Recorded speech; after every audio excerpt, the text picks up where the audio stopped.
वहां राहुल गांधी जिस नैरेटिव को स्टैब्लिश करने की कोशिश कर रहे हैं, क्या जनता उस नैरेटिव को एक्सेप्ट कर पाएगी? क्योंकि अगर उस नैरेटिव को जनता एक्सेप्ट नहीं कर पाएगी तो जाहिर सी बात है 2024 में फिर वो भारतीय जनता पार्टी नरेंद्र मोदी के सामने गंभीर चुनौती के तौर पर स्थापित नहीं हो पाएंगे। राहुल जी, आप अपना अनम्यूट करना पड़ेगा सर। आशुतोष, मैं नहीं समझता कि राहुल गांधी 2024 को में जीत को सामने एक लक्ष्य के रूप में रखकर काम कर रहे हैं, क्योंकि ये सबको दिख रहा है कि वो कुछ ज्यादा ही कड़ी चुनौती है और अभी कांग्रेस इस हालत में नहीं है और अगले एक साल के भीतर नहीं हो पाएगी कि वो पूरे संघ परिवार, बीजेपी सरकार, इन सब की सम्मिलित ताकत का मुकाबला कर सके, उनके टक्कर ले सके। चाहे वो संसाधनों का सवाल हो, संगठन का सवाल हो, कार्यकर्ताओं की सेना का सवाल हो, टेक्नोलॉजी का सवाल हो और पैसे का सवाल हो और क्षेत्रीय नेताओं का सवाल हो। कांग्रेस के पास इन सारी चीजों में जो चुनाव जीतने के लिए जरूरी सामान होते हैं, उनकी काफी कमी आ गई है पिछले इतने सालों में।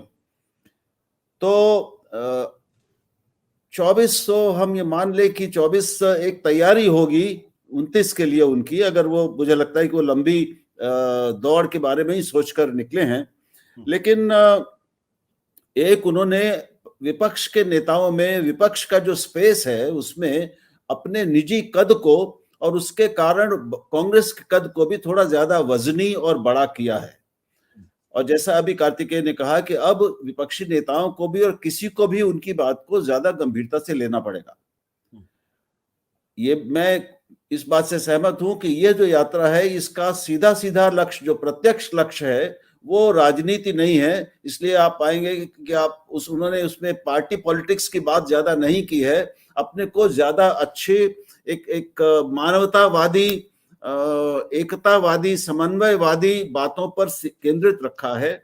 और भारत जोड़ो, जैसे उन्होंने मोहब्बत का पैगाम की बात कर रहे हैं, मोहब्बत का पैगाम, मोहब्बत की दुकान बनाम, ये जो बातें हैं, तो जिन लोगों पर अभी भाजपा के हिंदूवादी आख्यान का असर है जो बहुत व्यापक हो गया है, उनको पलट के इधर आने में समय लगेगा, वो इतनी आसानी से नहीं होगा।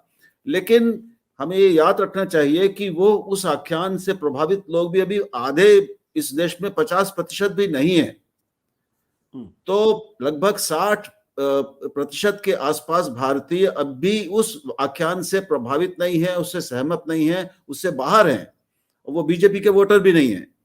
तो यानी एक बड़ी जमीन है जिस पर वो इमारतें खड़ी कर सकते हैं, बशर्ते, जैसा उन्होंने संकेत दिया है इन समाधियों पर जाकर, इन सारे वर्गों को, जो लोग इन समाधियों और उनके नेताओं से जुड़े हुए हैं, उनको भी एक संदेश तो दिया है उन्होंने जी कि ये व्यक्ति हमारी आवाज भी आगे ले जा सकता है, ये हमें हमारा प्रतिनिधि भी हो सकता है।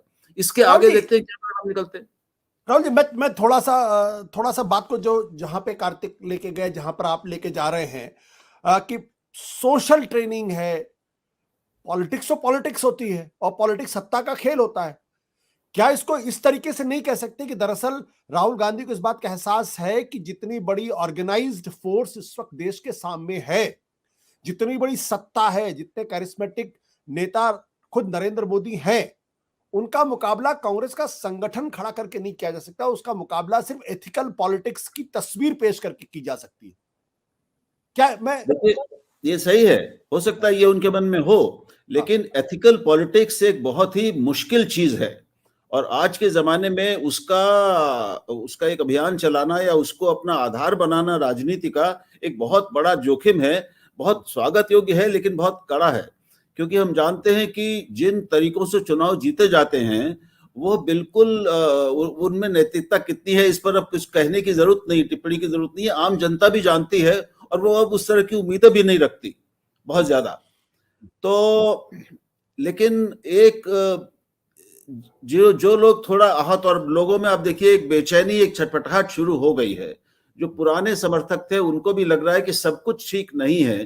तो जो अभी बहुत जो एक बनी हुई तस्वीर हमें जो बहुत एक शक्तिशाली तस्वीर दिख रही है, वो भीतर से उतनी ठोस नहीं लग रही अब। और अभी जो आगे चुनौतियां आएंगी, चाहे वो आर्थिक चुनौतियां हो या दूसरी चुनौतियां हो, वो उनका भी एक असर होगा उस परिदृश्य पर जो बनने वाला है।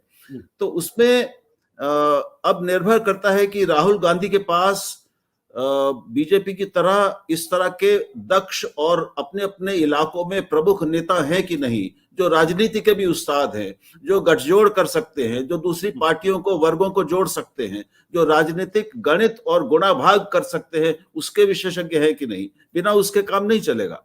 तो उनको दोनों चाहिए, एक बड़ा नैतिक आख्यान और कद भी चाहिए, लेकिन राजनीति में माहिर लोगों की एक कतार भी चाहिए। बिल्कुल। कार्तिक, आप बीच में कुछ जोड़ना चाह रहे हैं, प्लीज। हाँ सर, क्योंकि सवाल आपने मुझे एड्रेस भी किया था, मैं एक छोटा मेरा आंसर ये है, मुझे नहीं लगता कि कांग्रेस का संगठन नहीं है, कांग्रेस का संगठन है, बट वो डोरमेंट है, वो इस समय उत्साह की कमी थी उसमें। तो मुझे लगता है कि ऐसी एक मूवमेंट से आप एक जो मैसेज देंगे, क्योंकि कांग्रेस को हम कहते हैं सत्ता की पार्टी, जब सत्ता होती है तो उनका काडर बाहर आ जाता है, सत्ता नहीं रही है अब 8-9 साल से, तो काडर कहीं ना कहीं बेचैन होकर मतलब थोड़ा लेजी हो गया है या डिमोटिवेट हो गया है। तो उसको एनर्जाइज करने के लिए अब आप एक सेंट्रल मैसेज लेकर आ रहे हैं। कांग्रेस की आइडियोलॉजी में भी क्लैरिटी नहीं थी कुछ समय तक, तो मुझे लगता है कि आपकी बात में ही आंसर है कि संगठन है, बट उसको ऊर्जा देने का भी ये काम ये यात्रा कर रही है, ऐसा मेरा मानना है। संदेश, आप कुछ इंटरव्यू करना चाह रहे थे? संदेश नहीं, एक तो बात मुझे कहनी है कि हमने कई यात्रा देखी है, यानी भारत की स्वतंत्रता के पहले भी देखी है। गांधी जी की हमें तो दांडी यात्रा मालूम है, लेकिन दांडी यात्रा नहीं। गांधी जी जब आए अफ्रीका से तो वो पूरे भारत घूमे, और वो पूरे भारत घूमने के बाद उन्हें जो भारत दिखा, उससे गांधी जी बदल गए। और उसके बाद हमने इतनी बड़ी यात्रा देखी जो अडवाणी की यात्रा थी सोमनाथ से अयोध्या तक, वो उससे तो बीजेपी का फायदा हुआ ही, लेकिन अडवाणी बदल गए।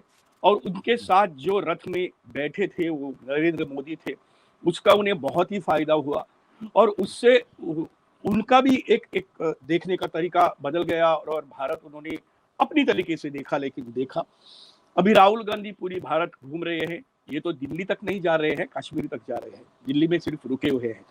तो एक बात जाहिर है कि जो भी कोई भारत घूमता है वो बदल जाता है, और इसीलिए राहुल गांधी का भी एक देखने का जो तरीका था वो बदल जाएगा, और इसकी डर सबको है, जो विरोध है उनमें भी वही डर है। ये बात तो मुझे पहले कहनी थी। सत्य हिंदी का ऐप डाउनलोड करें गूगल प्ले स्टोर पर।